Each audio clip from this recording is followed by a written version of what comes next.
Pode começar.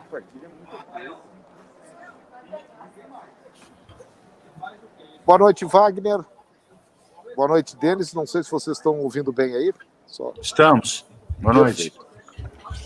Como estão os dois aí, eu faço a mesma pergunta para os dois. São 5 derrotas nos últimos 7 jogos. Vocês concordam, até fazendo falar sobre o jogo de hoje, que o Grêmio está mais perto de ser rebaixado do que permanecer na primeira divisão? Eu não vejo assim. Eu acho que são 7 jogos ainda para se jogar, são 21 pontos, ainda tem muita coisa, mas concordo que em 7 jogos, 5 derrotas, é óbvio que a somatória de pontos ela fica prejudicada, né? Mas é óbvio que todos nós aqui enxergamos aquilo que aconteceu hoje no jogo. Eu não fiquei satisfeito de maneira alguma, né? Eu vi um time que teve erros que acabaram pesando muito ao longo da partida. O fato de tomar 1-0 no começo, 2-0 no último minuto do primeiro tempo e 3-0 no comecinho do segundo tempo acabou, de certa forma, influenciando em alguns aspectos que são importantes para um jogo de futebol. Então você acaba jogando com o seu emocional muito desequilibrado. Por quê? Porque você toma o segundo gol após uma confusão dentro de campo, né, se foi pênalti ou não foi, e aí você retorna do segundo tempo e toma o terceiro gol, e aí você tem que, logicamente, fazer muito mais força, porque o placar ele já ficou mais dilatado. Eu acho que isso acabou influenciando no desempenho. Eu vi uma equipe que errou muito, eu vi uma equipe que faltou um pouco de criatividade, uma equipe que desperdiçou muito a bola. Isso tudo tem que ser arrumado rapidamente, porque terça-feira a gente tem jogo novamente. E eu não entendo que tenha ficado mais difícil ou menos fácil, não, pelo contrário. Eu acho que agora melhorou até. Desculpe a redundância, desculpe talvez a controvérsia, mas eu acho que agora nós temos uma única obrigação, que é dar uma satisfação para o torcedor e já na próxima terça-feira entrar com muita tesão e com muito cara de Grêmio e menos cara de tic-tac. É mais cara de Grêmio. É jogo sofrido, é jogo pegado. Tomamos gol aos 1 minuto de jogo, depois de 45, mas que é isso, gente? E 1 minuto do segundo tempo, mas que 3-0, mas que é isso? Outra coisa, tomei 3, né? Mas vou falar da arbitragem, sim. Eu venho falando desde o começo. Por que contra mim os pênaltis são pênaltis e a meu favor não são? Porra, mas eu já falei para esses caras, eles não têm critério, tchê. Eles não têm nenhum critério. O Grêmio perdeu de 3-1, perdeu. Passou pela arbitragem, passou. O jogo estava 1-0. Se ele bota, foi pênalti. E eu não sei nem se o Cavicchioli não tinha que ser expulso. Aí, claro, aí fica o time já está nervoso. O time já está numa situação ruim. Ainda se depara com uma situação dessas. Isso tem que ser olhado. Com muita calma. Se eu empato o jogo, eu estava melhor no jogo. No pênalti, estava melhor no jogo. Se ele dá o pênalti, eu virava o jogo no primeiro tempo. Aí começa o segundo tempo, em seguida tomamos um gol de novo. Isso aí não pode acontecer mais no Grêmio. O Grêmio é muito grande para tomar uns gols idiota desses. Agora a situação é essa. O Grêmio de novo prejudicado pela arbitragem. Por quê? Essa resposta tem que dar. Já derrubaram o Gaciba, vão derrubar o Alício Pena Júnior agora hoje? Não, né? Não adianta, gente. Não são os dirigentes, não são. É a arbitragem que é fraca. Tem que ver a explicação que ele me deu no intervalo do jogo. O que a TV diz não vale para mim. Vale o que então para ti, meu caro? Vale o quê? Tu é soberano? É tu que manda? É o VAR que manda? É uma esculhambação. Isso sim, é uma tremenda esculhambação. O Grêmio está totalmente contrário a essa situação. De novo, o Grêmio foi prejudicado. Denis, eu queria aproveitar, que já que você foi o último a responder, você consegue garantir, dar respaldo ao trabalho do Mancini até o final do Campeonato Brasileiro? E, Mancini, o que precisa mudar para transformar esse Grêmio que o Denis pede, um Grêmio mais aguerrido? Você tem a leitura do que é preciso transformar E dá para transformar, inclusive, o seu estilo, porque nós sabemos que você foi contratado por conta de um estilo que conseguiu implementar no América, inclusive. Mas é pouco tempo, né, Matheus? Eu acho que você tem muita consciência disso, né? É óbvio que hoje nós enfrentamos uma equipe que está bem arrumada no campeonato, uma equipe forte fisicamente, e em determinados momentos do jogo a gente sofreu muito com isso. Eu sinceramente acho que neste momento a gente tem que ter consciência de tudo que está acontecendo, e ninguém aqui está, de maneira alguma, tirando o corpo fora ou abrindo mão da responsabilidade que todos nós temos. Eu acho que o mais importante é você analisar o todo, né? O Grêmio hoje não fez um bom segundo tempo, na minha avaliação foi muito bem no primeiro tempo, teve chances, poderia, afora o que o Denis acabou de dizer sobre a marcação do pênalti, nós poderíamos ter empatado e virado o jogo ainda no primeiro tempo. Então, quando você fala sobre isso, você está falando baseado no resultado. Já é o 7º jogo, eu gostaria de responder uma pergunta mais técnica, mas a pergunta ela é sempre com uma segunda intenção. Sempre você, e é sempre você, Matheus, é sempre uma maneira de abordar o jogo e abordar o que está acontecendo de uma maneira diferente. É óbvio que nós tivemos evolução em algumas coisas e não tivemos em outras. São 7 jogos, você mesmo falou, são 7 jogos. É difícil você mudar a característica, mudar o conceito de jogo em pouco tempo e ainda mais sem tempo de treinamento. Você sabe disso. Na verdade, você sabe. Você está fazendo a pergunta porque você quer gerar outro tipo de coisa. Mas a gente está no futebol há bastante tempo, eu já sei disso também. E respondendo a pergunta, Matheus, o Fagner vai continuar conosco até o final, por que não? Ele tem contrato até o fim do ano que vem. Isso não está em discussão, Matheus. Não está em discussão. Aqui nós não temos dúvida do trabalho que está sendo desenvolvido. Eu vim para cá hoje muito tranquilo. Eu vim para o jogo muito tranquilo. Mas começa o jogo, nós tomamos um gol que foi cantado pelo nosso treinador. Olha, cuidado dessas bolas, cuidado que eles fazem esse tipo de jogada. Agora, se ele avisa e não acontece, o jogador não cumpre, gente, aí nós temos que ser coerentes, né? Nós temos que ter bom senso. Agora eu refaço a pergunta para ti, Matheus. Foi pênalti? No Elias? Foi, o Elias foi pênalti. Na minha opinião, foi pênalti. Quanto estava o jogo? 1-0 para eles. Se eu empato o jogo, né? Mas por que é sempre contra... a minha pergunta para vocês é pelo seguinte, porque vocês concordam com o que eu coloco depois dos jogos. O Grêmio, de novo, foi prejudicado por um pênalti que não foi dado quando o Grêmio está perdendo de 1-0. Por quê? De novo... Não é a primeira vez, gente. Eu gostaria aqui de estar falando que nós tomamos 3-0, ou 3-1, ou 4-0, ou 1-0, ter perdido o jogo, porque eles foram melhores, sem dúvida alguma, que mereceram o resultado, inquestionável. Agora, por que sempre acontece um lance capital contra o Grêmio, a favor do Grêmio, e ele não é dado? É isso que me deixa indignado, porque qualquer lance na área do Grêmio é pênalti. É pênalti. Aí o lance da área do clube adversário não é pênalti. Por quê? É essa a minha indignação. As colocações do Wagner, eu assino embaixo, são pertinentes. Tudo que o Wagner colocou para ti, Matheus, eu concordo totalmente com ele. Agora, pênalti, Matheus, pênalti tem que ser marcado para os dois lados. O jogo está 1-0, se eu empato 1-1, quem me garante que eu não faria 3-1, ou 4-1, ou 5-1? Quem me garante? Eu poderia perder, mas eu não quero vantagem, gente, eu quero justiça, igualdade. Isso não tem acontecido nos jogos do Grêmio. Por quê? Vocês querem que eu dê uma de presidente do Bahia? Mancini, hoje eu vou colocar uma pergunta que o torcedor faz muito nas redes sociais, e como nós não acompanhamos os treinos, eu não consigo responder. Aliás, nenhum colega consegue responder.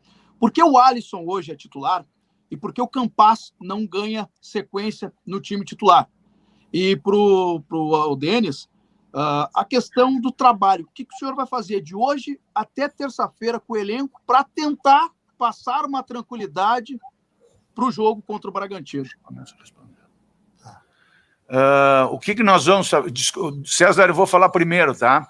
Até porque daqui a um pouquinho o ônibus está saindo e nós temos que ir para o aeroporto. Tá? Então eu vou falar primeiro.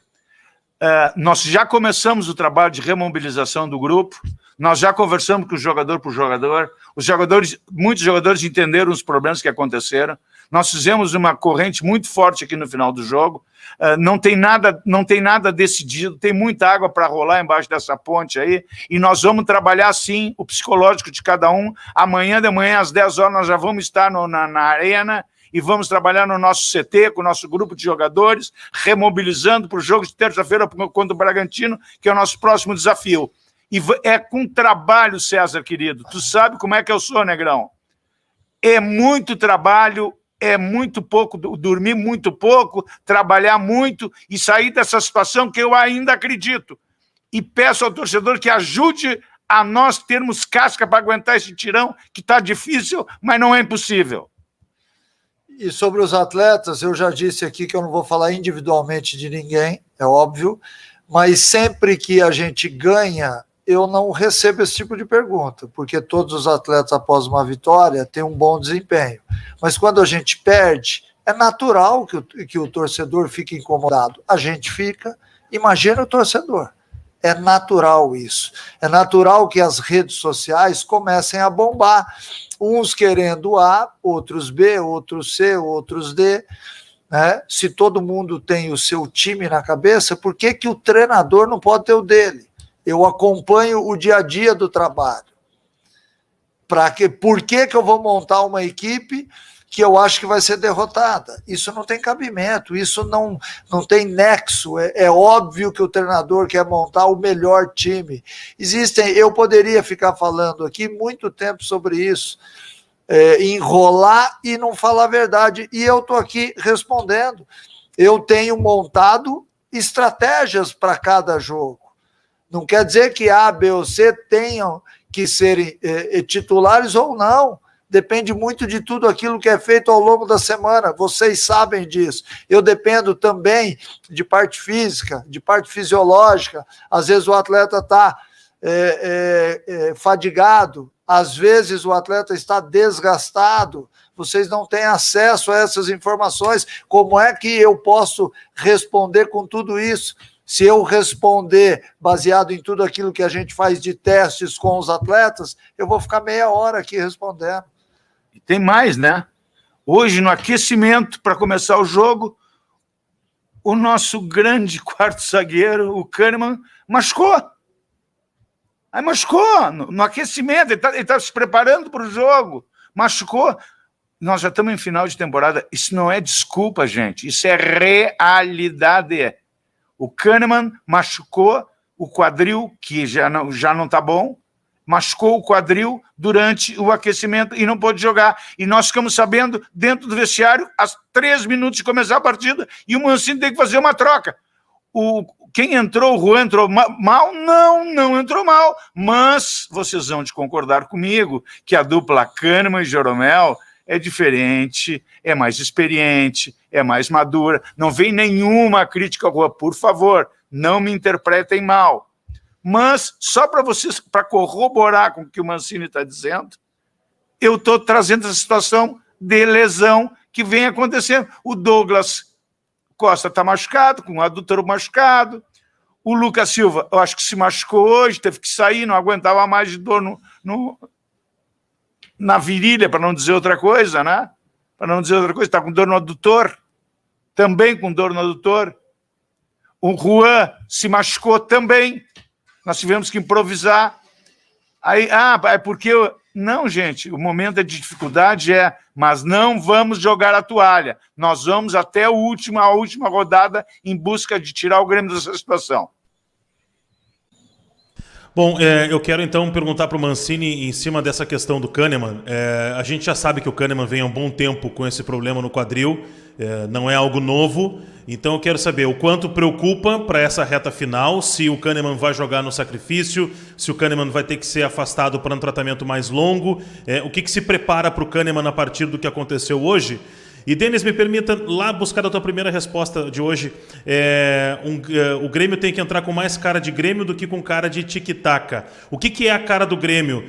Um Grêmio da época que tu eras o dirigente, nos anos 90, que era um jeito de jogar, ou esse Grêmio recente, esse Grêmio que foi vencedor com outro jeito de jogar, muito mais parecido com o tic-tac do que aquilo que a gente vê nos anos 90? Eu vou começar eu respondendo, então. Bom, primeiro que eu não estou comparando com a década de 90, porque não dá para comparar. São coisas incomparáveis. 90 tinha um time, hoje tem outro time. Então, esse time de comparação não serve. Agora, o que é ruim, gente, é o seguinte, é tu começar o jogo perdendo de 1-0, numa jogada que o treinador cantou. Isso é que é ruim. O treinador avisou antes do jogo, nós treinamos isso aí durante a semana em Porto Alegre. Nós treinamos isso em Porto Alegre. Essa que é a realidade. Nós sabíamos dessa jogada, foi dito que essa jogada poderia acontecer, foi treinado isso, foi mostrado na pré-eleição hoje, e nós não fizemos nada do que foi combinado, do que foi trabalhado. Nós não fizemos nada do que foi combinado. Nós não fizemos nada do que foi ajustado, discutido, treinado, batalhado. Em 1 minuto vai tudo água abaixo. E aí tem um pênalti a favor do Grêmio, não é dado. Por quê? Essa é a pergunta que não quer calar. O Grêmio jogou bem, o primeiro tempo razoavelmente bem. O segundo tempo jogou bem? Não. Por quê? Porque houve um monte de mexida por causa de lesão, por causa de tentativa de mudança. O Grêmio ainda criou oportunidades, teve várias oportunidades de marcar o gol, não marcou. Mas isso aí é do futebol, gente. Agora, por que não marcam os pênaltis a favor do Grêmio?